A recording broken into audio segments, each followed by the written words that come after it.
All right, we've got some time here on Locked On Boston Bruins to look ahead to the NHL Draft. And if you can believe it, the Bruins have never been in a position that they are this year. We're going to talk about that and more on today's episode of Locked On Boston Bruins.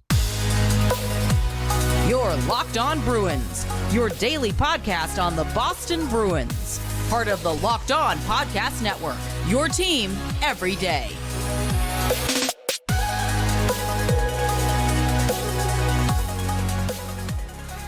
What is up, Bruins fans, and welcome back to the Locked On Boston Bruins podcast. I'm your host, Ian McLaren, and this is a daily show where we discuss all things Spoke to Be, as well as take a look around the NHL. Today is Tuesday, June 13th, and I want to thank you so much for making Locked On Bruins part of your day every single day, free and available wherever you get podcasts and on YouTube. Part of the Locked On Podcast Network, your team every day. And I do mean that sincerely. I know since the Bruins were eliminated 5-6 weeks ago, it's very understandable to have them off the radar, to take a break from hockey. Those of you who have been still tuning in, it really does mean a lot. Of course, the Stanley Cup could be handed out tonight. Bruce Cassidy could be raising it. It's going to be a tough watch. I'm still happy for him, but at the same time, still very disappointed that our Boston Bruins, did what they did and missed their opportunity to make good on an historic regular season. And part of going all in is a severe lack of draft picks this year and next for the Boston Bruins. In fact, I was looking back at their draft history, and they've never been in this position. For 2023, they won't be selecting until round 3. And in 2024, it's possible that they won't be selecting until round 4. So where did all the draft picks go? Well, their first round pick in 2023 was traded to the Washington Capitals in the Dmitry Orlov and Garnet Hathaway trade. It was then flipped by the Capitals to the Toronto Maple Leafs for Rasmus Sandin. So the Toronto Maple Leafs will be making Boston's first round selection, 28th overall this year. Their second round pick, well, that belongs to the Anaheim Ducks. The Ducks have this pick, the 60th overall pick, as a result of the Hampus Lindholm trade that took place in March of 2022. The Bruins are slated to pick 3rd, 4th. They also don't have a 5th this year, however. That pick was also involved in the Orlov Hathaway trade from this season. They have a 6th and 2 7ths. They have one via the LA Kings that was part of a flip. They traded their 7th round pick last year to the Kings and got LA's 7th round pick this year. So that's the situation for the Bruins in 2023. 2024, of course, we'll talk about it when it comes, but it's looking even more dire, to be honest. Their first round pick was sent to the Detroit Red Wings in the Tyler Bertuzzi trade. It was a 2024 conditional first round pick. It's top 10 protected. So if the Bruins get a top 10 pick in 2024, then they will still make that pick. If it's outside the top 10, which, let's be honest, we hope it will be, Detroit will make that selection. Their second round pick in 2024 also belongs to Anaheim as part of the Hampus Lindholm trade. Their third round pick in 2024 belongs to the Washington Capitals as part of the Orlov Hathaway trade, as does their second round pick in 2025. So in the first 2 rounds of the next 3 drafts, the Bruins could have one single pick. In the first 3 rounds of the next 3 drafts, they could have only 3 picks total. For a team that is kind of moving out of its prime or moving away from a core that has included Patrice Bergeron, David Krejci, Brad Marchand for quite some time, you're really missing out on some potential building blocks for the future. Again, I looked back at Hockey DB, Boston's draft history. This will be the first time in franchise history that they will not be picking in either the first or second rounds. Now, this is all pending, of course, any potential trades that could happen between now and the draft. Maybe you trade a Trent Frederick and recoup some draft picks. Maybe Jeremy Swayman's involved in a deal that recoups some draft picks. Not that I'm endorsing that by any means. Frederick, I think, is more likely to be traded of their RFAs. Maybe they're able to jump back into the first or second round, but again, as of right now, it's a position that they have never been in. There's been plenty of times where they've had no first, but a second. There's been plenty of times where they've had a first, but no second. Just last year, they had a second, but no first or third. They came out of it with Matt Poitras of the Guelph Storm, and then that was the 54th overall pick. They didn't pick again till the 117th and 119th overall picks, Cole Spicer and Dan Zlotmelis. Back in 2020, no first. They ended up with Mason Lohrei in the second round, Trevor Kuntar in the third round. Back in 2018, no first. Axel Anderson and Jacob Lauko were their top 2 picks. So, really, the scouting staff is going to have their work cut out for them in order to find some value here in later rounds. And coming up after the break, we're going to discuss Boston's best ever third round pick. And, let's pray to the hockey gods that they find a guy who's this good once again in the third round. Before we get to that, a quick word about today's sponsor, our friends over at eBay Motors. Now, eBay Motors is the place to go if you are looking for the right fit for your vehicle. For a championship team, Denver Nuggets won last night. It's all about making sure every player is a perfect fit. And it's the same thing when it comes to your vehicle. Every part needs to fit just right.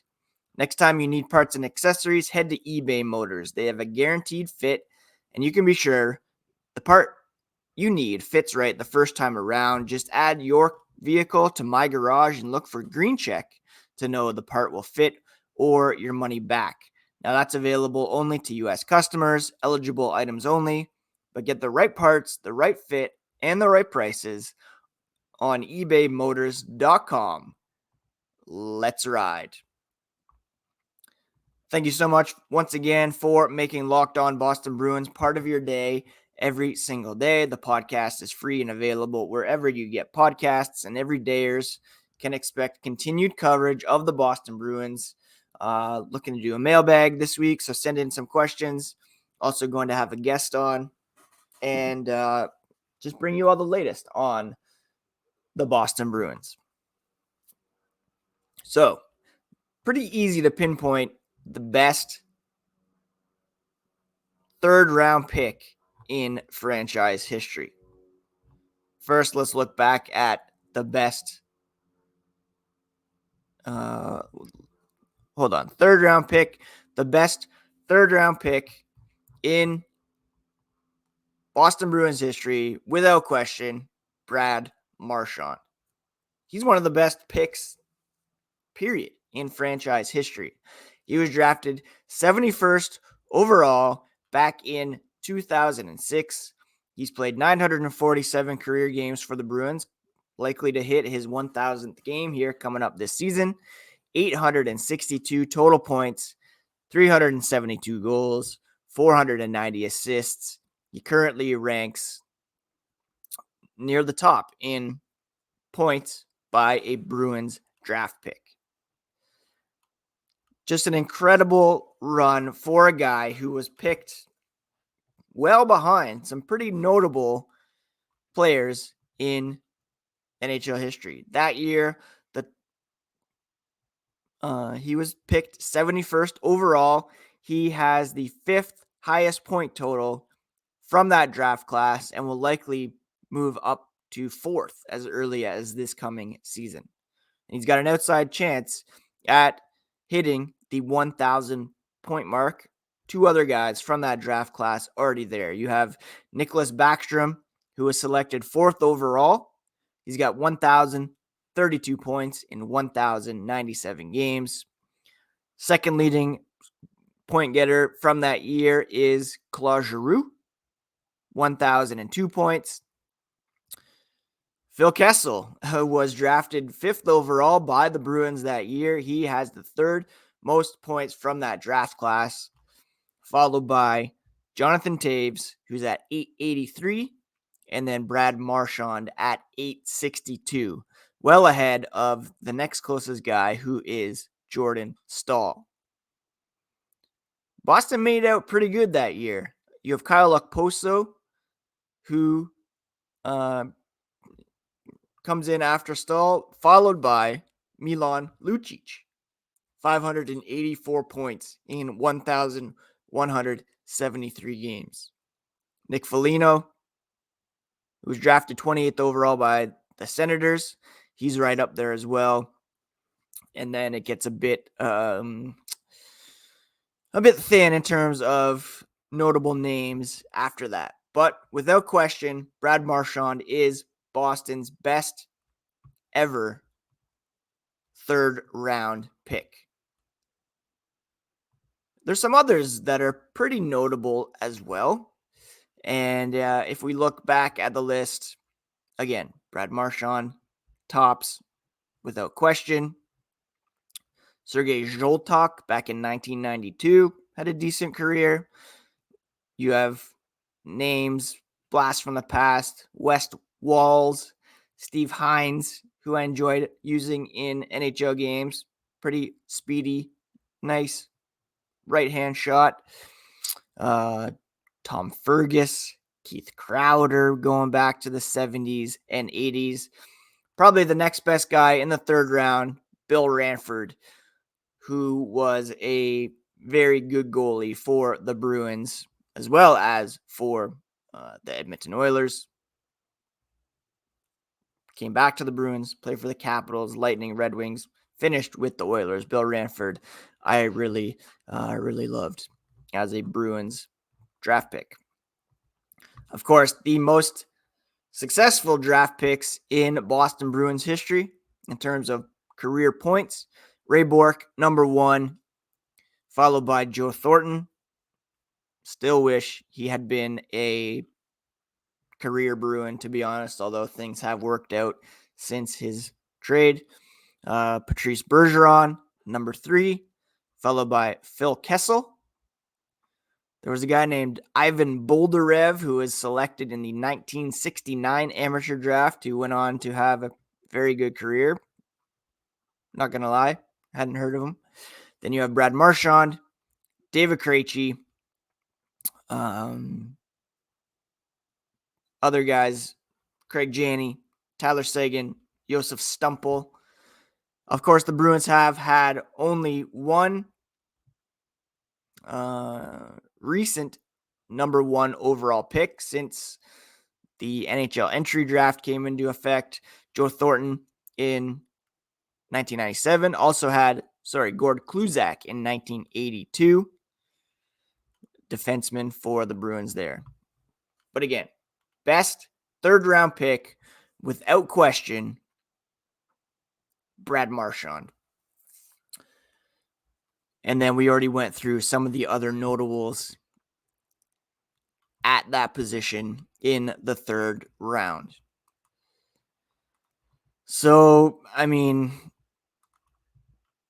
what are the chances the Bruins can once again find a guy like that in the third round? Well, pretty low, let's be honest. I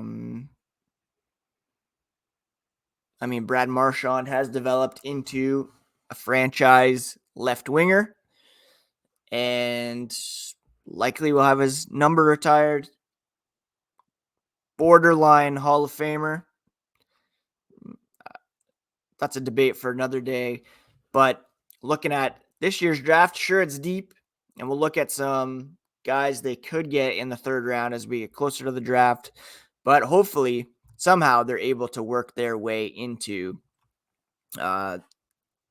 the first couple rounds here of the 2023 NHL entry draft.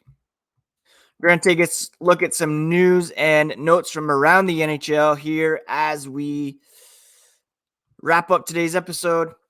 Thank you so much once again for making Locked On Bruins part of your day. Everydayers, I appreciate you so much.